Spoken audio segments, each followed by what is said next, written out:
নমস্কার, আমি doctor Sourav Chakraborty, pulmonologist. এই ভিডিও এবং আগামী ভিডিওগুলোতে আপনাদের আমি ইনহেলার, তার উপযোগিতা এবং তার বিভিন্ন প্রশ্ন আপনারা যেগুলো পড়ে থাকেন যে ইনহেলার দরকার আছে কি নেই, সেই প্রশ্নগুলোর উত্তর দেওয়ার চেষ্টা করব। তো প্রথম যে প্রশ্নটা আপনারা করে থাকেন সেটা হচ্ছে যে ডাক্তারবাবু, আপনি তো আমাকে ইনহেলার দিয়েছেন বা অন্য কেউ দিয়েছেন ইনহেলার, আমার কি ইনহেলারটার আদৌ দরকার আছে? মানে ইনহেলার ছাড়া শুধু ওষুধ খেয়ে কি আমি ঠিক থাকতে পারি?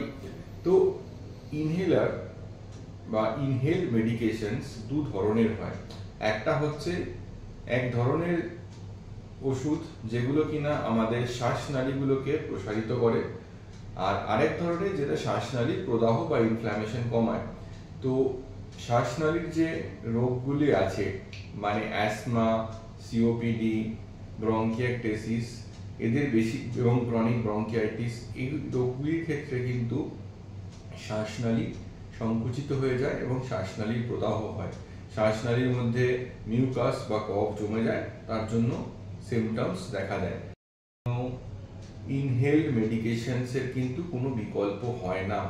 ইনহেল মেডিকেশনই একমাত্র টার্গেট এরিয়াতে গিয়ে কাজ করতে পারে, মানে যে জায়গায় শ্বাসনালী সংকুচিত হয়ে গেছে সেই জায়গায় গিয়ে সেগুলোর ওপর কাজ করতে পারে। ট্যাবলেট বা অন্যান্য ওষুধ কিন্তু ইনহেলারের মতো এফেক্টিভ নয়।